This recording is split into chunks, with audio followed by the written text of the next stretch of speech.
বদলে গেছে অনেক কিছুই, শুধু বদলায়নি তোমার সাথে কাটানো স্মৃতির মুহূর্তগুলো, যা আজও রোজ রাতে আমাকে যন্ত্রণা দেয়। আমি রাগলেই তুমি বলতে, এটা রাগ নয়, এটা হচ্ছে তোমার প্রতি আমার ভালোবাসার সমষ্টি। তুমি ভুল ছিলে। যদি আমাকে এতটাই ভালোবাসতে, তাহলে কেন জীবনের কঠিন সময়ে হাত ছেড়ে চলে গিয়েছো? জানি তোমার কাছে কোনো উত্তর নেই, আর আমি তোমার কাছে কোনো উত্তর চাইও না। আমি সব সময় চাই তুমি ভালো থাকো তোমার প্রিয়জনকে নিয়ে, আর আমি না হয় আমার প্রিয়জনকে উৎসর্গ করে দিলাম তোমার প্রিয়জনের জন্য। আমার একটাই মিনতি, তার সাথে এমন কোনো গল্প শুরু করো না যার শেষ তুমি না করতে পারো। ভালো থেকো তুমি। ইতি, তোমার প্রাক্তন। ছেড়ে তো গিয়েছই, তবে এখন এই ভুল ধারণায় বেচো না যে এখনো তোমায় আমি বোকার মতো ভালোবাসি। ভীষণভাবে ঘৃণা জন্মে গিয়েছে কথাটার ওপর। আর এই জন্যই তো তোমার থেকে রূপে, গুণে, চরিত্রে, ব্যবহারে হাজার গুণ ভালো কাউকে সুযোগ থাকার পরও গ্রহণ করতে পারি না, আর ইচ্ছে হয়নি। তাই সব প্রস্তাবের উত্তর না দিয়েছি। বন্ধুদের সাথে দিব্যি অনেক ভালো আছি, মুখ খোলার আগেই বুঝে যায় তারা সব কিছু। রাগ করলে সরি বলে না, তারা বলে বাড়ি এসে মারবো। কিন্তু না আছে এদেরকে আরও কাছে পাওয়ার লোভ, না আছে এদেরকে হারিয়ে ফেলার ভয়, শুধু আছে ভরসা আর ভরসা। এখন বুঝি আবেগে বন্ধুদের আড্ডা ছেড়ে ভুল জায়গায় সময় দিয়েছিলাম। ভাবতেই অবাক লাগে কতটা বোকা ছিলাম আমি। ভেবো না তোমাকে আমি ভুলে গিয়েছি, সহজে ভুলার পাত্র আমি না। আমি চাই না আমাদের আর কখনো দেখা হোক। আমিও তো দেখি আমার মতো কে রাখে আর কে ভালোবাসে। আর কখনো এটা চিন্তাও করো না যে আমি ভালো নেই। আমি আমাকে নিয়ে খুব ভালো আছি। এখন কারো জন্য আমার আর নিচু হতে হয় না, কারো মন রক্ষা করতে হয় না, কেউ কিছু মনে করলো কিনা ভাবতে হয় না। এক কথায় আমি এখন অনেক ভালো আছি, একা থাকতে শিখে গিয়েছি। এখন সব সময় মুখে একটা মৃদু হাসি থাকে। আমাদের জীবন কারো জন্য থেমে থাকে না, জীবন তার নিজের গতিতেই চলে। কেউ একজন আপনাকে ছেড়ে চলে গেছে, তাকে যেতে দিন। কেউ একজন আপনাকে অবহেলা করছে, তাকে অবহেলা করতে দিন।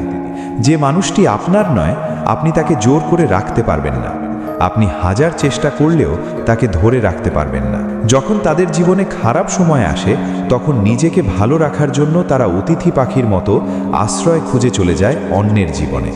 আমাদের মতো কিছু মানুষ বোকার মতো তাদেরকে আমাদের জীবনে আশ্রয় দেয়। তাদেরকে নিয়ে আমরা স্বপ্ন দেখতে শুরু করি। তাদের নেশায় আমরা যখন আসক্ত হয়ে যাই, ঠিক তখনই তারা আমাদের জীবন থেকে চলে যায়।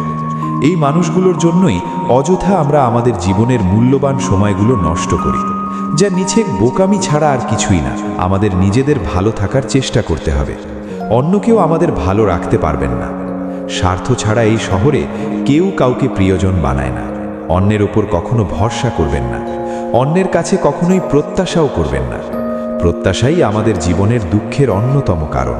একদিন তাকে জিজ্ঞাসা করেছিলাম আমার পরিবারের সদস্যদের সাথে কেমন ব্যবহার করবে। উত্তরে যখন সে বলল, আমি যখন আপনার স্ত্রী হয়ে আপনার বাসায় যাব, তখন আপনার পরিবার মানেই তো আমার পরিবার, সুতরাং আমার পরিবার নিয়ে আপনাকে ভাবতে হবে না। এই উত্তরে আমি রীতিমতো অবাক।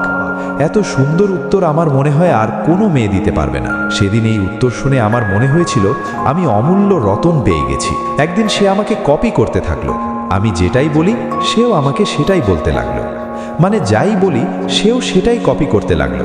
তারপর আমি তাকে বললাম, এই তোকে একটা থাপ্পড় দিব। সেও কিন্তু আমাকে এটাই বলে ফেলছে। তারপর আবার সাথে সাথে সরি সরি বলতে লাগলো, কারণ সে আমাকে কখনোই তুই তোকারি করে না এবং আমাকে ছোট করে অসম্মান করে কোনো কথা বলে না। ওই দিন আমি ভেবে নিয়েছিলাম আমি আমার মনের মতো একটি মেয়ে পেয়ে গেছি। একদিন আমার জ্বর ও ঠান্ডা লেগে যায়, তখন ওর সাথে কথা বলার সময় কাশি দিচ্ছিলাম। তখন সে আমাকে একটি কথা বলেছিল। ওই দিন ভেবেছিলাম আমার কিছু হলে এই পৃথিবীতে অন্য কেউ কষ্ট পাক আর না পাক, সে ঠিকই কষ্ট পাবে। আমাকে সাহায্য না করতে পারলেও আফসোস ঠিকই করবে আমাকে সাহায্য না করতে পারার কারণে। সেদিন কলটা কেটে তারপর ও আমাকে একটা মেসেজ পাঠায়। মেসেজে বলেছিল, আপনি এভাবে কথা বলবেন না, আমার ভয় লাগে।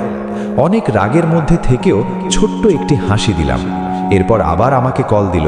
তখন আমি স্বাভাবিকভাবেই কথা বলেছিলাম, কিন্তু এত কিছুর পরেও রিলেশনটা আর রইল না, শুধুমাত্র তার কিছু ব্যবহারের কারণে। সে মাঝে মাঝে এমন কিছু ব্যবহার করত যা দেখে আমার মনে হতো সে আর রিলেশনটা রাখতে চাইছে না। হয়তো আমার ধারণাটা ভুল ছিল, হয়তো আমার ধারণাটাই ঠিক ছিল।